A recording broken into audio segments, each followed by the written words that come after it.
నమస్కారం సిటీ వార్తలకు స్వాగతం.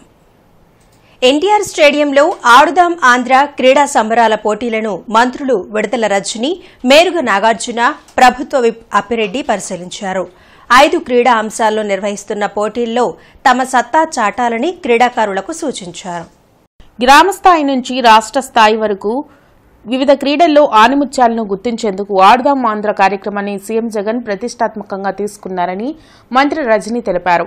ఎన్టీఆర్ స్టేడియంలో ఆడుదాం ఆంధ్ర క్రీడా సంబరాల పోటీలను మరో మంత్రి మేరుగ నాగార్జున, ప్రభుత్వ విప్ అప్పిరెడ్డి, ఎమ్మెల్యే గిరి, మేయర్ కావటి మనోహర్తో కలిసి పరిశీలించారు. 5 అంశాలు నిర్వహించే క్రీడల్లో క్రీడాకారులు తమ ప్రతిభ కనబర్చారన్నారు. దేశంలో ఎక్కడా లేని విధంగా రాష్ట్రంలో సంక్షేమ పథకాల అమలు జరుగుతుందని చెప్పారు. గ్రామీణ స్థాయిలోనే క్రీడాకారులు ఉండిపోకూడదనే ఉద్దేశంతోనే సీఎం జగన్ ఆడుదాం ఆంధ్ర కార్యక్రమానికి శ్రీకారం చుట్టారన్నారు. గ్రామ స్థాయి నుంచి ఉన్నటువంటి ఒక టాలెంట్ని మన ప్రభుత్వమే, మన రాష్ట్ర ప్రభుత్వమే వెలికి తీసేటువంటి ఒక గొప్ప ఇనిషియేటివ్గా దాన్ని మనం చూడాల్సినటువంటి అవసరం ఉంది. కాబట్టి ఏదైతే 5 గేమ్స్ రాష్ట్ర ప్రభుత్వం కండక్ట్ చేస్తుందో ఆ 5 గేమ్స్లో మీ ఇంట్రెస్ట్ని బట్టి వాటిలో మీరు ఆల్రెడీ ఎన్రోల్ చేసుకున్నారు. ఈ 5 స్పోర్టింగ్ గేమ్స్కి సంబంధించి మీ అందరూ కూడా చక్కగా ఆడి ఒక టీమ్ స్పిరిట్, ఒక sportiveness, at the same time ఒక టీమ్ వర్క్ ఎలా చేయాలి అండ్ దాని సక్సెస్ కానీ ఒకవేళ దాన్ని చేయలేకపోయినా కానీ ఒక అండర్స్టాండింగ్, ఒక స్పోర్టివ్ స్పిరిట్ అనేది మీలో డెవలప్ అవుతుంది. సో కాబట్టి ఇవన్నీ కూడా ఇంపార్టెంట్. ఒక సోషల్ మూవింగ్ కోసం కానీ అంగన్వాడీల సమస్యలను పరిష్కరించాలని డిమాండ్ చేస్తూ జరుగుతున్న సమ్మె కొనసాగుతుంది. 17వ రోజు సమ్మెలో భాగంగా పోస్ట్ కార్డు ఉద్యమాన్ని చేపట్టారు. Anganwadi workers and helpers union ఆధ్వర్యంలో జరుగుతున్న సమ్మెలో భాగంగా తమ సమస్యలను వివరిస్తూ ముఖ్యమంత్రికి పోస్టు కార్డు రాసి పంపారు. అంగన్వాడీలకు కనీస వేతనం 26,000 రూపాయలను ఇవ్వాలని డిమాండ్ చేశారు. సుప్రీంకోర్టు తీర్పు ప్రకారం గ్రాడ్యుయేటీ అమలు చేయడంతో పాటు తెలంగాణ కంటే ఏపీలో అధిక వేతనం ఇవ్వాలన్నారు. అంగన్వాడీ సమస్యలను పరిష్కరించకుండా అంగన్వాడీల సమ్మెను అణచివేసే ప్రయత్నాన్ని ప్రభుత్వం మానుకోవాలన్నారు. ప్రభుత్వం ఎన్ని బెదిరింపులకు పాల్పడినా వెనక్కి తగ్గకుండా ఆందోళన కొనసాగిస్తామని హెచ్చరించారు. కార్యక్రమంలో దీప్తి, మనోజ, రాధా, నేతాజీ, ముత్యాలరావు తదితరులు పాల్గొన్నారు. ఈ రోజు లకారాలు ఉపయోగించి మహిళల పట్ల ఇటువంటి దుర్భాషలు ఆడుతున్నటువంటి ఈ ఎంపీలను ప్రోత్సహిస్తున్నటువంటి ఈ గోండాలుగా, రౌడీలుగా ప్రోత్సహిస్తున్నటువంటి గోండాలని, రౌడీలని ప్రోత్సహిస్తున్నటువంటి ఈ సీఎంని మేము ఏమని ప్రశ్నించాలని చెప్పి అడుగుతూ ఉన్నాం. ఆయన కూడా ఒక గోండాగా మేము గుర్తించాలా అని చెప్పి ప్రశ్నిస్తూ ఉన్నాం. ఇప్పటికైనా అంగన్వాడీల సమస్యలను పరిష్కరించాలి. అంగన్వాడీల సమస్యలు పరిష్కరించిన పక్షంలో మా పోరాటం ముందుకు తీసుకెళ్లే దాంట్లో మేమందరం ముందున్నాం. అవసరమైతే ప్రాణత్యాగానికైనా కూర్చొని ఉన్నామని చెప్పి ఈ ముఖ్యమంత్రి గారికి తెలియజేస్తా ఉన్నాం. కాంగ్రెస్ పార్టీ ఆవిర్భావ దినోత్సవ వేడుకలు నగర కమిటీ ఆధ్వర్యంలో ఘనంగా జరిగాయి. జిల్లా కాంగ్రెస్ కార్యాలయంలో జరిగిన 139వ ఆవిర్భావ దినోత్సవ వేడుకల్లో పాల్గొన్న నాయకులు జాతీయ జెండాను ఆవిష్కరించారు. దేశ అభివృద్ది కోసం కాంగ్రెస్ పార్టీ నిరంతరం కృషి చేస్తుందన్నారు. కాంగ్రెస్ దేశానికి సంపాదించి పెట్టిన సంపదను బీజేపీ ప్రభుత్వం ప్రైవేట్ వ్యక్తులకు దారాదత్తం చేస్తుందని ఆరోపించారు. 2024 ఎన్నికల్లో కాంగ్రెస్ పార్టీని అధికారంలోకి తెచ్చేలా ప్రతి ఒక్కరూ కృషి చేయాలని కోరారు. కార్యక్రమంలో జిల్లా అధ్యక్షుడు లింగంశెట్టి ఈశ్వరరావు, నగర అధ్యక్షుడు ఉస్మాన్, మాజీ UDA chairman Vanukuri Srinivas, general secretary Jaganmohan Reddy తదితరులు పాల్గొన్నారు. అదేవిధంగా ఇందిరాగాంధీ గారు, రాజీవ్ గాంధీ గారు దేశాభివృద్ధి కోసం, దేశ సమైక్యత, మత సామరస్యం కోసం, ప్రజాస్వామ్యం, సోషల్ సెక్యులరిజం కోసం, దేశం కోసం మరి మహాత్మా గాంధీ ఆనాడు గాడ్సే చేతిలో మరణించడం, ఇందిరాగాంధీ గారు చనిపోవటం, రాజీవ్ గాంధీ చనిపోవటం ఈ దేశ చరిత్రలో, ప్రపంచ చరిత్రలో దురదృష్ట సంఘటనలు.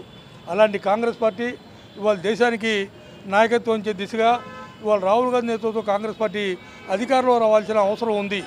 మతం పేరుతోనో, దేవుడి పేరుతోనో ఓట్లు సంపాదించుకొని ప్రజా సంక్షేమాన్ని మరిచిన మోడీ ప్రభుత్వానికి మరి వ్యతిరేకంగా పోరాడాల్సిన అవసరం ఉంది. కాంగ్రెస్ పార్టీకి అండగా ఉండండి. కాంగ్రెస్ పార్టీ అండగా ఉంటే గెలిస్తే మీకు అండగా ఉంటుందని చెప్పని ప్రజలకి విజ్ఞప్తి చేస్తూ ఆ విధంగా రాహుల్ గాంధీ ప్రధానమంత్రి అవ్వాల్సిన అవసరం ఉంది. కాంగ్రెస్ పార్టీ భారతదేశం స్వతంత్రం తీసుకున్నప్పటి నుంచి ప్రతిదీ కాంగ్రెస్ పార్టీయే సమకూర్చింది. కాంగ్రెస్ పార్టీయే భారతదేశాన్ని అభివృద్ధి చేసిన దేశం ఏదైనా పార్టీ ఉంది అంటే అది ఒక కాంగ్రెస్ పార్టీ. మళ్ళీ కాంగ్రెస్ పార్టీ చరిత్ర చూసుకుంటే 139 సంవత్సరాల నుంచి పాలిస్తూ వస్తున్నటువంటి కాంగ్రెస్ పార్టీ ఇప్పుడున్నటువంటి బీజేపీ నాయకులు ఆ సంపదను మొత్తాన్ని నరేంద్ర మోడీ గారి రూపంలో ప్రభుత్వ ఆస్తులు అన్ని ప్రైవేటీకరణ చేసేసి ఆ టైంలో కాంగ్రెస్ ప్రభుత్వం సాధించినటువంటి సంపాదించినటువంటి ఆస్తుల్ని అమ్మేస్తున్న పరిస్థితి. ఏపీ సమగ్ర శిక్ష కాంట్రాక్ట్ అండ్ అవుట్సోర్సింగ్ ఉద్యోగుల సమస్యలను పరిష్కరించాలని డిమాండ్ చేస్తూ జరుగుతున్న సమ్మె 3వ రోజు కొనసాగుతుంది. జిల్లా కలెక్టర్ కార్యాలయం వద్ద వంట వార్పు కార్యక్రమం నిర్వహించి నిరసన తెలిపారు. సమగ్ర శిక్షలో పనిచేసే అన్ని విభాగాల ఉద్యోగులను పర్మనెంట్ చేయాలని డిమాండ్ చేశారు. సుప్రీంకోర్టు తీర్పు ప్రకారం సమాన పనికి సమాన వేతనం ఇవ్వడంతో పాటు హెచ్ఆర్సీ పాలసీని అమలు చేయాలన్నారు. పార్ట్ టైం విధానాన్ని రద్దు చేసి ఫుల్ టైం విధానాన్ని అమలు చేయాలన్నారు. మెడికల్ లీవులు, ఈపీఎఫ్, ఈఎస్ఐ సౌకర్యాన్ని కల్పించాలని డిమాండ్ చేశారు. ఉద్యోగుల సమస్యలు పరిష్కరించేంత వరకు ఆందోళన కొనసాగిస్తామని హెచ్చరించారు. కార్యక్రమంలో కరీముల్లా, స్వర్ణగౌరి తదితరులు పాల్గొన్నారు. మేము ఒకటే అడుగుతున్నాం సార్, మాకు అన్ని అర్హతలు ఉన్నాయి. విద్యాశాఖలో మాకు ఏదైతే కావాలో రెగ్యులర్ ఒకటి కావాలి, మనకు హెచ్ఆర్ పాలసీ కావాలి. జాబ్ చేస్తూ మరణిస్తే మన కుటుంబాన్ని పోషించే వాళ్ళు ఎవరు లేరు సార్. మాకు కూడా మేము చనిపోయినా కానీ మా కుటుంబాన్ని చక్కగా బతికే విధంగా మమ్మల్ని కూడా పాలసీస్లో మనకి ఇవ్వాలి. మొన్ననే ఒక data entry operator salary regular రాకుండా పోతే ప్రతి వాళ్ళు వచ్చి అప్పు అడిగేసరికి ఆయన బాధపడి సూసైడ్ కూడా చేసుకున్నారు సార్. ఇలాంటి సంఘటనలు కూడా జరుగుతున్నాయి. మనకు నెల జీతాలు కూడా ఇవ్వట్లేదు. మాకు శాలరీ వచ్చి 4 నెలలైంది. ఏపీలో మరోసారి అలజడి సృష్టించేందుకే రామ్ గోపాల్ వర్మ వ్యూహం సినిమా తెరకెక్కించారని తెలుగు యువత జిల్లా అధ్యక్షులు రావిపాటి సాయికృష్ణ మండిపడ్డారు. ప్రజలు తలదించుకునేలా సినిమాలు తీస్తున్న వర్మను బహిష్కరించాలంటూ జిల్లా టీడీపీ కార్యాలయంలో నిరసన తెలిపారు. రాష్ట్రంలో వైసీపీ అరాచకాలను డీజీపీ దృష్టికి తీసుకెళ్లేందుకు ప్రతిపక్షాలకు అపాయింట్మెంట్ ఇవ్వలేదని, వర్మకు ఎలా అపాయింట్మెంట్ ఇచ్చారని ప్రశ్నించారు. కార్యక్రమంలో టీడీపీ నేతలు రాసరి రాజా మాస్టర్, డిఎస్ఆర్, ఇతర నాయకులు పాల్గొన్నారు. తెలుగుదేశం పార్టీ రాష్ట్ర కార్యాలయంపై దాడి జరిగినా, 4.5 ఏళ్లుగా అరాచకాలు జరిగినా ఈ వైకాపా ప్రభుత్వం ఏదైతే ఉందో వాళ్ళు చేసిన అరాచకాలపైన డీజీపీ గారిని కలవడానికి మా పార్టీ జాతీయ అధ్యక్షుడు చంద్రబాబు నాయుడు గారు కానీ మా యువనేత నారా లోకేష్ గారు కలుద్దామంటే ఇంతవరకు రాష్ట్రంలో వాళ్ళకి అపాయింట్మెంట్ ఇవ్వాల. మరి ఇటువంటి నీచుడికి ఆంధ్రప్రదేశ్ రాష్ట్రంలో అపాయింట్మెంట్ ఎట్లా ఇస్తున్నారు? మరి అట్లాగే గతంలో నంద్యాలలో జగన్మోహన్ రెడ్డి గారు ముఖ్యమంత్రిని కాల్చంపండి అన్నారు. అప్పుడు సుమోటోగా కేసులు పెట్టలేదే, మరి ఎందుకు పెట్టలేదు? మరి అట్లాగే ఈరోజు వాళ్ళ పార్టీకి సంబంధించిన ఎంపీలు నందిగాం సురేష్ గారు, అలాగే గోరంట్ల మాధవ్ గారు ఎన్నోసార్లు తెలుగుదేశం పార్టీ నాయకులను చంపమని చెప్పారు. అట్లాగే ఈ గుంటూరు నగరంలో బోరుగడ్డ అనిల్ అనే వ్యక్తి సమాజంలో విద్వేషాలు రచ్చగొట్టే వ్యక్తిని ఈరోజు మా పార్టీకి సంబంధం లేని వైకాపా నాయకులు అతనికి పోలీసు గన్మెన్ ఎస్కార్ట్లు ఇచ్చిన పరిస్థితి మనం చూస్తూ ఉన్నాం. మేము ఒకటే చెప్తున్నాం, రామ్ గోపాల్ వర్మ ఇప్పటి వరకు చేసింది కూడా హత్యలు, అశ్లీల సంబంధించిన సినిమాలే. రామ్ గోపాల్ వర్మ సమాజానికి ఏం సందేశం ఇస్తున్నాడు? యువతకి భవిష్యత్తు గురించి మాట్లాడమంటే అశ్లీలమైన మాటలు మాట్లాడుతున్నాడు. రామ్ గోపాల్ వర్మ ఒకటే చెప్తున్నాం, మీరు గనక మా యొక్క తెలుగుదేశం జనసేన నాయకులపై మీరు ఏదైనా కించపరిచే విధంగా అవమానకరంగా సన్నివేశాలని చిత్రీకరించి ఉంటే ఇప్పుడే వాటిని డిలీట్ చేయండి, తీసేయండి ఆ సినిమాలోంచి. లేదంటే సినిమా విడుదల చేసే మటుకు ఖబర్దార్ ఒకటే చెప్తున్నాం, బాక్స్ ఆఫీసులు పగిలిపోతాయి. ఆస్తి హక్కు చట్టాన్ని రద్దు చేయాలని డిమాండ్ చేస్తూ న్యాయవాదులు ఆందోళనకు దిగారు. బార్ అసోసియేషన్ ఆధ్వర్యంలో జిల్లా కోర్టు నుండి కలెక్టర్ కార్యాలయం వరకు ర్యాలీ చేసి నిరసన తెలిపారు. వ్యవసాయ భూమి, నివాస స్థలాలు, భవనాలపై హక్కును నిర్ధారించే అధికారాన్ని రెవెన్యూ అధికారులు చేతుల్లో పెట్టడం సరికాదన్నారు. భూమి హక్కుల నిర్ధారణ అనేది న్యాయ పరిధిలోని అంశమని, సివిల్ ప్రొసీజర్ కోడ్ సెక్షన్ ప్రకారం విచారణ జరిపి భూమి హక్కును నిర్ధారించాలన్నారు. సెక్షన్ 5 ప్రకారం ఏ వ్యక్తి అయినా భూమి హక్కును నిర్ధారించే అవకాశం ఉంటుందన్నారు. ప్రభుత్వం తెచ్చిన కొత్త ఆస్తి హక్కు చట్టంతో అవకతవకలు జరిగే అవకాశం ఏర్పడుతుందన్నారు. వెంటనే నూతన ఆస్తి హక్కు చట్టాన్ని రద్దు చేయాలని, లేకుంటే ఆందోళన తీవ్రతరం చేస్తామని హెచ్చరించారు. కార్యక్రమంలో బార్ అసోసియేషన్ అధ్యక్షుడు సురేష్, దాసరి ఉమామహేశ్వరరావు, చిగురుపాటి రవీంద్రబాబు తదితరులు పాల్గొన్నారు. ఈ రోజున మన గుంటూరు జిల్లా కలెక్టర్ వారికి ఈ భూ హక్కు చట్టాన్ని రద్దు చేయమని కోరుతూ ఒక మెమోరాండం ఇచ్చి వారికి విషయాన్ని తెలియజేయడానికి ఇక్కడికి వచ్చాం. ఈ చట్టం ద్వారా ప్రజలకి అందరికీ భూ హక్కు ఉన్న ప్రతి ఒక్కళ్ళకి ఈ చట్టం ద్వారా చాలా నష్టం ఉంది. వాళ్ళు భూ హక్కు చట్టంలో ఎవరికైనా నివాస స్థలం కానీ, భవనం కానీ, ఏదైనా ఉంటే, పొలం కానీ ఉంటే వాటిపై హక్కును ప్రభుత్వం ఒక రిజిస్టరింగ్ అథారిటీని అపాయింట్ చేసి, ఒక టైటిలింగ్ అథారిటీని అపాయింట్ చేసి దానిలో రికార్డులో రిజిస్టర్లో నమోదు చేయించుకోవాలని ఒక యాక్ట్లో ప్రవేశపెట్టారు. ఈ భూ హక్కు చట్టం అనేది ఏదైనా వివాదం కలిగితే అవి అనేక రకాల కోర్టులు ఉన్నాయి. కోర్టుల్లో పరిష్కరించుకోవాల్సిన భూతగాదాలని రెవెన్యూ ఆఫీసర్లకు అధికారం ఇచ్చి వాళ్ళనే రిజిస్టర్ చేయటం, వాళ్ళు ఏ పేరు నమోదు చేస్తే ఆ పేరునే ఫైనల్ చేయటం అనేది ఇచ్చారు. ఇది అనైతికం, అన్యాయం. ఈ రోజున మనం చాలామంది చూస్తూనే ఉన్నాము. రెవెన్యూ రికార్డులో చాలా అవకతవకలు జరుగుతున్నాయి, చాలా తప్పులు జరుగుతున్నాయి. వాటిని గురించి క్వశ్చన్ చేసే అధికారం ఎవరికీ లేదు. తమ సమస్యలను పరిష్కరించాలని డిమాండ్ చేస్తూ భవన నిర్మాణ కార్మికులు ఆందోళనకు దిగారు. జిల్లా కలెక్టర్ కార్యాలయం వద్ద జరిగిన ధర్నాలో భవన నిర్మాణ కార్మికులు పాల్గొని నిరసన తెలిపారు. భవన నిర్మాణ సంక్షేమ బోర్డు ద్వారానే సంక్షేమ పథకాలను అమలు చేసి సంక్షేమ పథకాల అమలుకు అడ్డంకిగా ఉన్న 1214 మెమోను రద్దు చేయాలని డిమాండ్ చేశారు. జిల్లాలో ఉన్న పెండింగ్ క్లెయిమ్లను పరిష్కరించాలన్నారు. ప్రతి కార్మికులకు వైఎస్ఆర్ బీమా అమలు చేయాలన్నారు.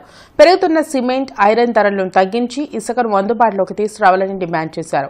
కార్యక్రమంలో జిల్లా అధ్యక్షుడు శ్రీనివాసరావు, ప్రధాన కార్యదర్శి లక్ష్మీనారాయణ, చింతల శ్రీను, నికల్సన్ తదితరులు పాల్గొన్నారు. కాబట్టి ఇప్పటికైనా రాష్ట్ర ప్రభుత్వం తక్షణమే భవన నిర్మాణ కార్మికులకు భవన నిర్మాణ సంక్షేమ బోర్డు నుండి అక్రమంగా తరలించిన డబ్బుల్ని బోర్డుకి జమ చేయాలని, రెండోది సంక్షేమ పథకాలన్నీ భవన నిర్మాణ సంక్షేమ బోర్డు ద్వారానే అమలు చేయాలని చెప్పేసి కోరుతున్నాం. అదేవిధంగా ఈరోజు ఇసుక, ఐరన్ ధరలు విపరీతంగా పెరగటం వల్ల ఇంటి ఓనర్సు ఈరోజు బిల్డింగ్ నిర్మాణానికి సిద్ధపడిన పరిస్థితి.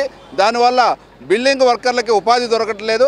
కాబట్టి రాష్ట్ర ప్రభుత్వం పెరుగుతున్న స్టీలు, ఐరన్ మీద నియంత్రణ విధించాలని చెప్పేసి ఈ సందర్భంగా కోరుతున్నాం. ఇంకోటి ప్రధానమైంది, ఈరోజు బిల్డింగ్ మన గుంటూరు జిల్లాలోనే దాదాపు 5600 మంది పెండింగ్ క్లెయిములు, చనిపోయిన వాళ్ళు, దెబ్బలు తగిలి ఇబ్బంది పడిన వాళ్ళకి 7 కోట్ల రూపాయల పెండింగ్ క్లెయిమ్స్ ఉన్నాయి. వాటిని పరిష్కరించాలి. ఈ సమస్యల పరిష్కారం కోసం కలెక్టర్ చొరవ చూపాలని చెప్పేసి ఈ సందర్భంగా మేము విజ్ఞప్తి చేస్తాం. విద్యుత్ ఛార్జీల పెంపును నిరసిస్తూ నాథ్ సెంటర్లో జరిగిన నిరసనలో డాక్టర్ ఉమాశంకర్, బీజేపీ జిల్లా అధ్యక్షులు వనమా నరేంద్ర కుమార్ పాల్గొన్నారు.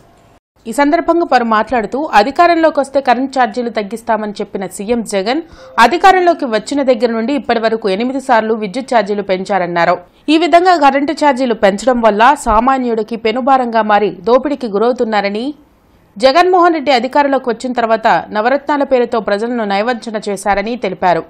కేంద్ర ప్రభుత్వం నుంచి నరేంద్ర మోడీ ఇచ్చే నిధులతో అనేక రకాలుగా ఆంధ్రప్రదేశ్ని ఆదుకుంటుంటే, అలాగే కేంద్రం నుంచి వచ్చే విద్యుత్తును కూడా కారుచౌకగా ఇస్తుంటే జగన్మోహన్ రెడ్డి మాత్రం యూనిట్కి సుమారుగా 8 రూపాయలు వసూలు చేస్తూ పేద ప్రజల్ని నడ్డువిరుస్తున్నారని తెలిపారు.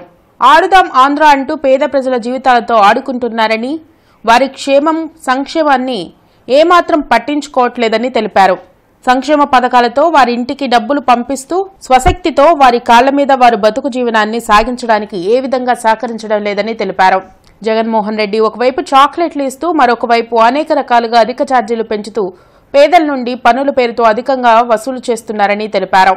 కార్యక్రమంలో జిల్లా ప్రధాన కార్యదర్శి చెరక కుమార్ గౌడ్, జిల్లా కార్యదర్శి కత్తిమేరి సరోజిని, బీజేపీ సీనియర్ నాయకులు పోతురాజు వెంకటేశ్వర్లు, యువమోర్చా జిల్లా అధ్యక్షులు మైలా హరికృష్ణ తదితరులు పాల్గొన్నారు.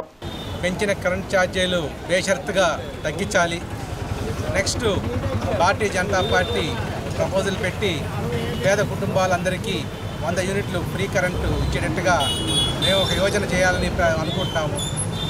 మెయిన్గా జగన్మోహన్ రెడ్డి గారు చెప్పేది ఏంటంటే, నేను డబ్బులు ఇస్తున్నాను ప్రతి కుటుంబానికి, మీరు నాకు మేము గులాములుగా ఉండాలి, మాకు బానిసలుగా పనిచేయాలంటే కుదరదు. ఇది ప్రజాస్వామ్య దేశం.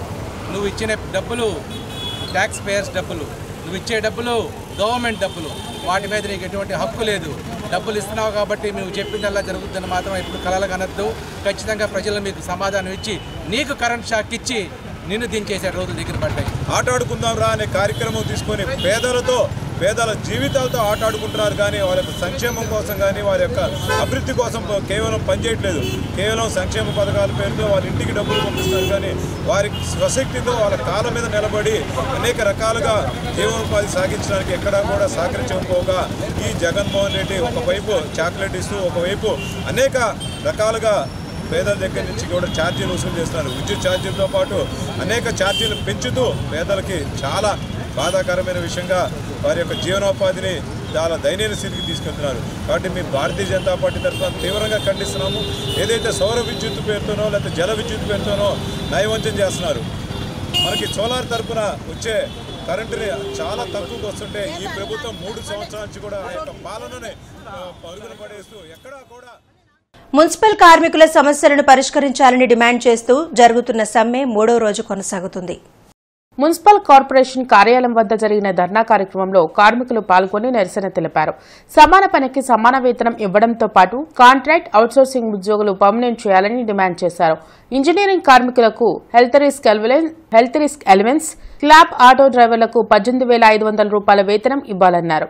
పర్మనెంట్ సిబ్బందికి సిపిఎస్ రద్దు చేసి ఓపీఎస్ అమలు చేయాలన్నారు. కొత్తగా తీసుకున్న కార్మికులకు ఆప్కాస్ జీతాలు, హెల్త్ అలవెన్స్లు అమలు చేయాలని డిమాండ్ చేశారు. కార్మికుల సమస్యలను పూర్తి స్థాయిలో పరిష్కరించేంత వరకు సమ్మె కొనసాగిస్తామని హెచ్చరించారు. రాష్ట్ర వ్యాప్త సమ్మెలో 3వ రోజులో భాగంగా చెవులో పువ్వు అనే కార్యక్రమాన్ని ఈరోజు మా రాష్ట్ర నాయకులు చెప్పినారు. అదేవిధంగా మా రాష్ట్రంలో ఉన్న మున్సిపల్ కార్మికులందరూ రాష్ట్రంలో సమ్మె చేస్తున్నారు. మాకు సమాన పనికి సమాన వేతనం ఇవ్వమని, కనీస వేతనం 26,000 రూపాయలు ఇవ్వాలని, అట్లానే మున్సిపల్ కార్మికులందరినీ రెగ్యులర్ చేయాలని మేము గత 3 రోజులుగా సమ్మె చేస్తున్నాము. సమ్మె చేసేదాకా మేము ఈ సమ్మెలో కొనసాగుతామని మరీ ఒక్క నుంచి చెప్తున్నాము. సంపత్ నగర్లోని రామనామ క్షేత్రంలో 98వ రామకోటి ఉత్సవాలు వైభవంగా కొనసాగుతున్నాయి. జనవరి 1 వరకు ప్రతిరోజు ఆలయంలో విశేష పూజలు నిర్వహించనున్నారు. సీతారాముల కళ్యాణం, పట్టాభిషేకంలో భక్తులు పాల్గొనాలని ఆలయ ట్రస్టీ ప్రతినిధులు లీలాసుందరి, మస్తాన్ రావు కోరారు. వివిధ ప్రాంతాల నుంచి భక్తులు తరలివచ్చి స్వామివారిని దర్శించుకుంటున్నారని చెప్పారు.